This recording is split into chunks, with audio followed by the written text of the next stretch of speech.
Hey guys, what's up? Unrested back. Today we are talking about Luigi Mangione, who you probably know as the person who ended the life of the United Healthcare CEO.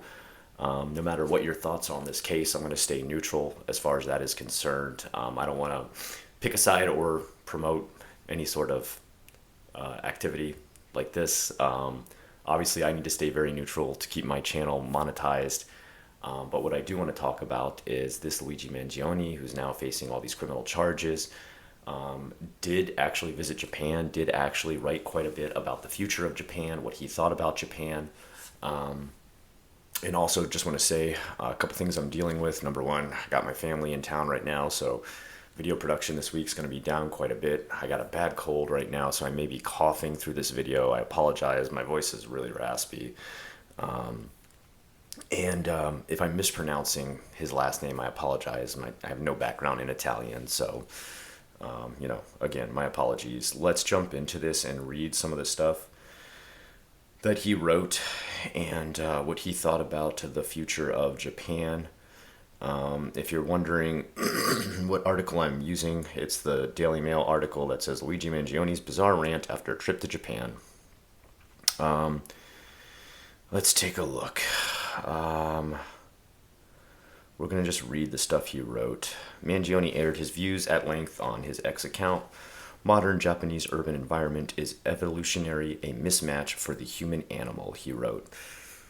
I, I mean, the urban environment is a mismatch for the human animal. The only thing I could think that he means about that is that there's not enough nature sometimes in Japan, which if you are in the inner city, that is true, but it sounds like he may have only gone to Tokyo. A lot of what he's writing about appears to only have happened in Tokyo. All the pictures that he has of himself in Japan are in Tokyo, and if you judge all of Japan just on Tokyo, that's kind of a very narrow-sighted view of Japan. Obviously, there's countryside Japan, which is very beautiful, very infused with nature. Obviously, there's massive rice paddy areas where people are like working out inside of nature all day. This is more of just an abstract comment that I don't think we can subjectively judge that much. The solution to the falling birth rates isn't immigration, it's cultural. Encourage natural human interaction, sex, physical fitness, and spirituality. I could kind of understand that to a certain extent. I could kind of agree with this point. I'd say definitely human interaction needs to be encouraged more. I think one thing we're seeing a lack of in Japan, and just I think the world in general, is a lack of a third space. If you don't know what I'm talking about when I say a third space, those of you who are from my generation, we had things like arcades, skating rinks, school clubs, after school activities. Excuse me. And a lot of these things have slowly been eliminated over time, although Japan does have arcades still, so there is a chance for interaction there. And there is still school clubs, but I think what a lot of Japan is missing is third spaces for grown adults. There's not a lot of those. There are like dating organizations that have what's called Kampa and invite a bunch of people to come out and speed date. I don't really think that leads to much. That's very shallow and surface based. And yeah, there could definitely be more reasons for people to go out and mingle. Bars, clubs do exist in Japan, but we are seeing people, especially this generation's youth who've just graduated from college, staying in on their computer more and more, especially those post-COVID graduates. He also said Japan should replace 24/7 esports cafes where young males earn false fitness signals via Tekken fighting and Overwatch shooting games with athletics in school. So here's where he kind of doesn't really know what he's talking about. He calls them esports cafes. I think he just means internet cafes. There's no esports teams going to an internet cafe to practice. They would definitely have their own esports house, the same as South Koreans. I don't know why he thinks esports teams are practicing there. Also, the games he chooses, very strange. Tekken and Overwatch. No Japanese person really is big into Overwatch, especially Overwatch 1 or Overwatch 2. It's a massive failure for the most part in Japan. Tekken 8, like you go to the arcade to play that game. Nobody plays that on the internet. Like there is still arcades in Japan, and there's still people going to the arcade to play Tekken 8, which I believe is the newest Tekken if I'm correct. Correct me if I'm wrong though. That's not something they would do over the internet. I know you can play it via internet service, but when you can play face to face like couch co-op versions, there are a lot of people who do that. And there's no esports teams using internet cafes to do that. I don't think any male in Japan mixes some sort of athletic strength via video games over athletics in school. Also, I think he's a little bit confused too because he says they need to do more athletics in school. Every school in Japan has a mandatory gym class, all the way from elementary, primary school, all the way up through compulsory middle school and into high school. So, if anything, Japan has way more athletics than America has ever had. Every kid in Japan walks to school for the most part, aside from when you get to high school. Sometimes, if you are indoctrinated into a long travel high school outside of your prefecture, you may take a bus or a train. But from elementary school all the way up through middle school, most kids walk to school daily, and that's usually like a mile or more. Kids ride bikes everywhere. It's safe to do that. Kids are involved in multiple sports, the almost all the same sports that are involved in America. There's not a trouble or problem with childhood obesity like there is in America. Kids are raised on diets of fish, rice, simple proteins and carbohydrates that are not overly processed. Most cereals in America that are used every day by kids for breakfast are banned in Japan. Most kids wake up and they eat things like salted fish, rice, udon, much healthier stuff than what kids in America are eating. So I think he really doesn't know what he's talking about with this one, especially if he thinks esports teams are practicing in internet cafes and calling them esports cafes. There's no such thing as an esport cafe in Japan. The alleged, well, we're not going to use that word. The alleged life deleter person, Luigi, went on to rip into lonely salarymen who pay young girls to dress as anime characters and perform anime dances for them, and saying that maid cafes are a waste of time and Japanese people should not participate in them anymore. Again, another strange comment. Maid cafes in general are pretty rare. You would have to go to very, very niche districts, such as Akihabara in Tokyo, or possibly Denden Town down in Osaka. Countryside, like towns and stuff like that, they don't have maid cafes. Like maid cafes are a really, really rare, unique experience, which you can do. It's fun, but every cafe is not a maid cafe. So, for example, I'm sure you've heard of like Neko cafes, which are like cat cafes. Like the whole cafe is based around cats being inside of the cafe. Every cafe in Japan is not a cat one. They're, pretty rare, but they do exist. They're about as common as maid cafes. That's not a common thing. And salarymen, kind of a strange thing. Perhaps there are some salarymen who do go to maid cafes. I would say it's mostly a younger college to high school age generation that possibly goes there while browsing anime or manga in Akihabara or Denden Town.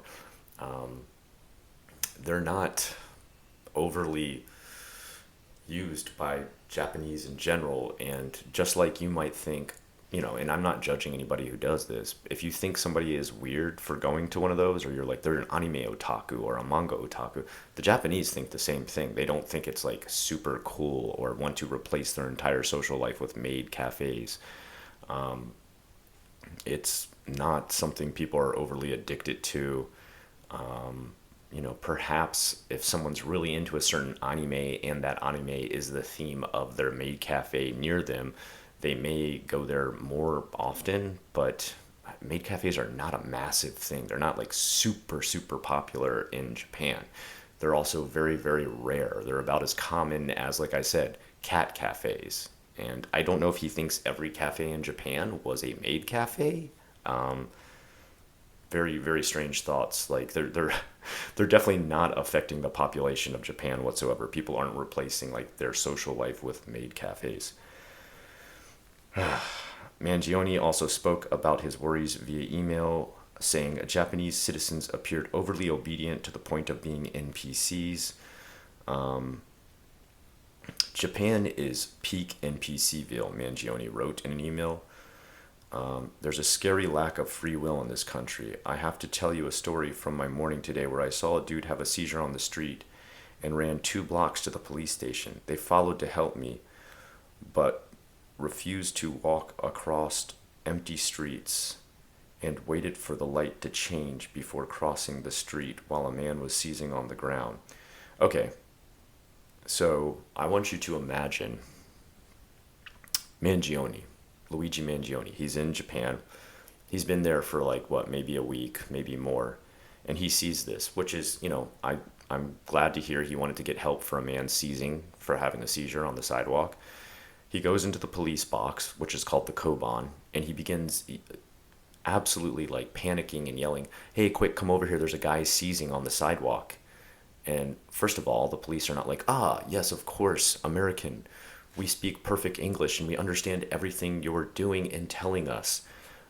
What this scene probably unfolded like is a man coming into the Koban, who they've never seen before and is not a Japanese citizen, yelling something like blah blah blah blah blah blah blah blah blah blah blah.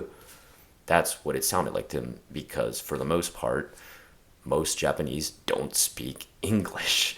It's the lowest English literacy rate in all of Asia. The average Japanese person does not. All policemen enter the police academy post high school. So, on top of it, they haven't had an extended education in English. No one's majored in English in college because you don't need to go to college to be a policeman. So these are like usually young high school kids who are, confused at a guy coming in there yelling at them about something happening on the street. Probably one of them was smart enough to bring out a translator and start to have it electronically translate and catch a couple words and be like, okay, I think he's trying to tell us about someone in a medical situation. But still, they were probably very cautious. They took their time. They're kind of like, what is going on? Of course, if a Japanese person came in there, explained it quickly in Japanese, and then pointed them in the direction, told them what they're going to, excuse me, they would definitely be like, okay, we know what's going on immediately. We're ready to go and, accelerate this entire operation. So, again, kind of like a fish out of water situation where Luigi expects an American result to a Japanese situation. And, I understand he thinks they should, immediately listen and obey to what he is saying. I'm sure, most police in America would, immediately rush to the situation, understanding English right away. But again, you're in another country where you're, the complete outsider shouting in a language that they don't understand about a situation they're not understanding and unsure of what your intentions are when suddenly running into their police booth. So I feel like some empathy should have been involved here, or at least some like introspection as far as what the POV of the actual policeman would have been during this time. There seems to be a lack of insight a lot of times when he's analyzing a situation, and most of the situations he's analyzing, it's very, very American based, which, again, I get it. He hadn't had a long time in Japan, but I think he needed to also take a look from outside of his own country to understand the reactions he got sometimes. All right, here's some of his actual posts that say modern Japanese urban environment is an evolutionary mismatch for the human animal. The solution to falling birth rates isn't immigration, it's cultural or encourage natural human interaction, sex, physical fitness, and spirituality. So here he actually expands upon what he's saying they should do in Japan. Ban fleshlights and Japan Real Hole, which, if you don't know what these things are, they are a latex facsimile of genitalia used by, um, you know, mostly males to, I'm sure you understand what they do with them. being sold in Don Quixote grocery stores. So right away, like he's saying a weird thing here. Don Quixote is not a grocery store. It's kind of the equivalent to like a smaller version of Walmart. And they kind of sell really niche items. Like there are some food items in there, but no one goes to Don Quixote for their groceries, like their weekly groceries.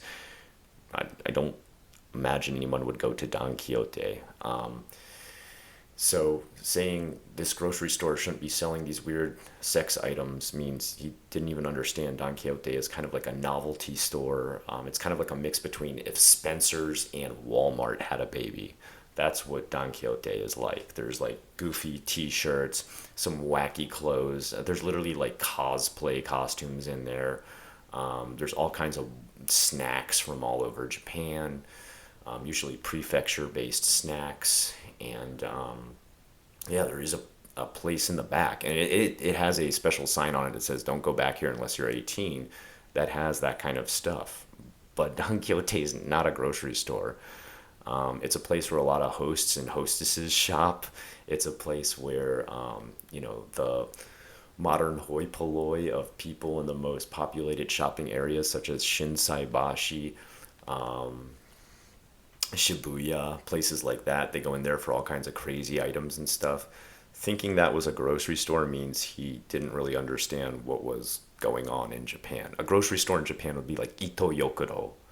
That would be like a common grocery store in Japan. Like that's considered your equivalent to, I don't know, here in Florida, like Publix, or is there still Albertsons or Winn-Dixie or Food Lion or Piggly Wiggly? That would be like Ito Yokuro, not not Don Quixote.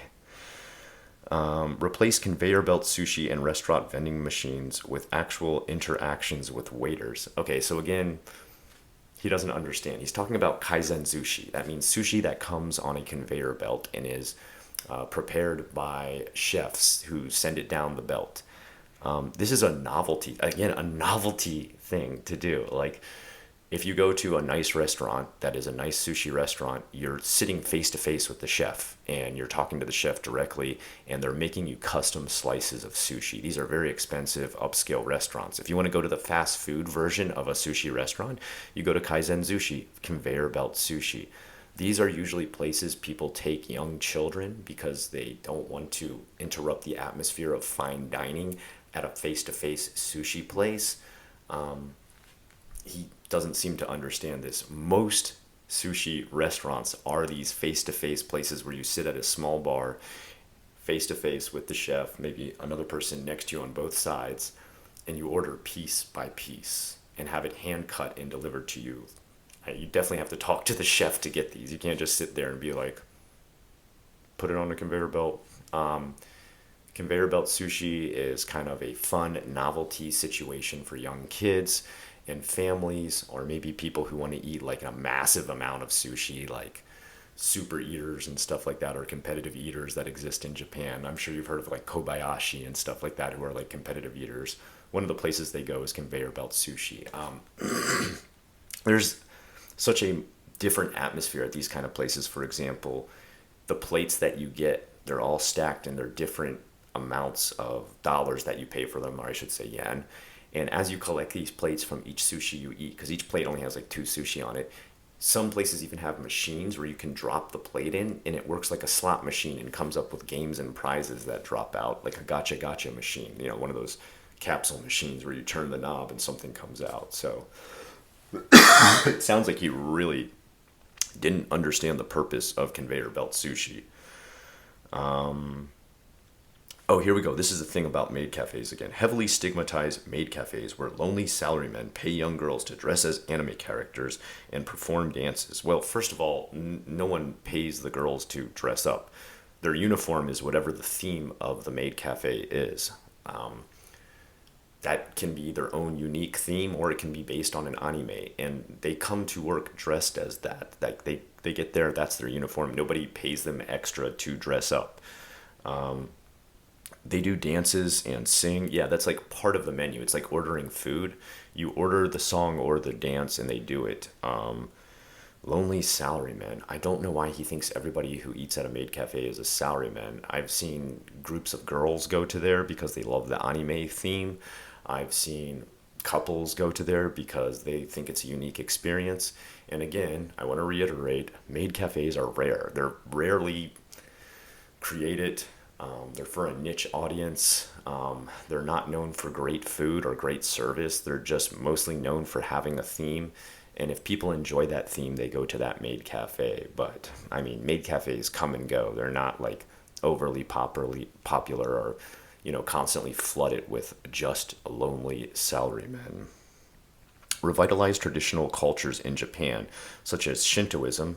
Shintoism is still going strong. I don't think he understands what he's talking about. That I'm saying that as someone whose brother-in-law is a Shinto priest in Japan, and his entire temple and everything is doing great. There's a lot of Shinto practice in Japan.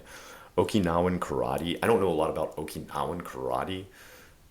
There's many different karate places though throughout Japan who have numerous amounts of students. I've met many gaijin who literally stay in Japan on karate visas or aikido visas, and onsens. Now this is where I really realize like Luigi has no idea what he's talking about. Revitalize onsens. Go to Japan, open up your map, and do a GPS search for onsens in the area. It will overpopulate your map. Like there's onsens on every corner of Japan. Like that, I've had people who complain they don't like to use the onsen because they're too crowded most of the time. I don't think he understands. Like I don't know if he never tried to use an onsen. He never tried to find an onsen. This would be like bring bathrooms back to Japan. Like there's bathrooms everywhere in Japan. Like what are you talking about? Like this is a very strange thing to say.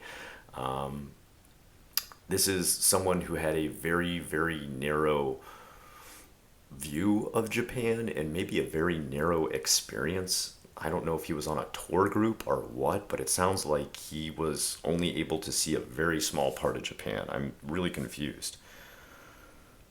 Let's see.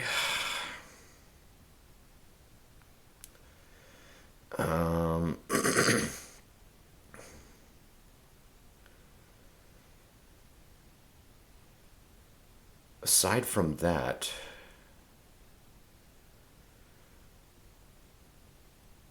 when asked for more information about Mangione's views on Japan, his friend Bogle, I don't know if I'm pronouncing his friend's name right, sorry, they interviewed one of his friends about what his views on Japan were, told Daily Mail, all I recall is him complaining about how people in Japan don't really live their lives.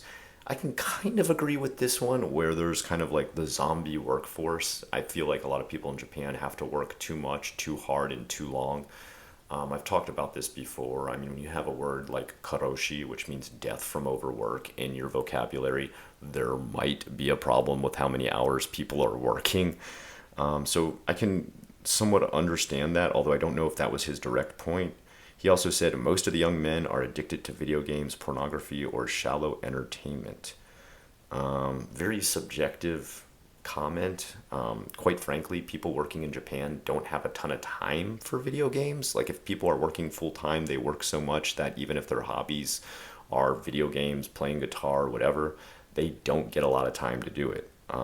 Pornography, how did he find that out? Did he do a white page report? I mean, that's a pretty heavy statement to make and not prove of any kind of backup. And other shallow entertainment, kind of an abstract, subjective point. He believed these were stopping Japanese people from dating, starting families, and he worried about declining birth rates. There is heavily declining birth rates. It is true. I'm not going to fight him on that. He also mentioned Japanese culture was too rigid and rule bound. That I would agree with him on that. I think there's some really ridiculous rules and red tape that kind of really restrict a lot of Japanese or don't let them show their true spirit, their true attitude, their true feelings, and sometimes kind of call them out or make them lose face in a way that adds to the hikikomori crowd. If you don't know what a hikikomori is, it's someone who becomes a shut-in, usually because they feel like they're excommunicated by society. And I feel like a lot of time these rules that are put in place make this happen.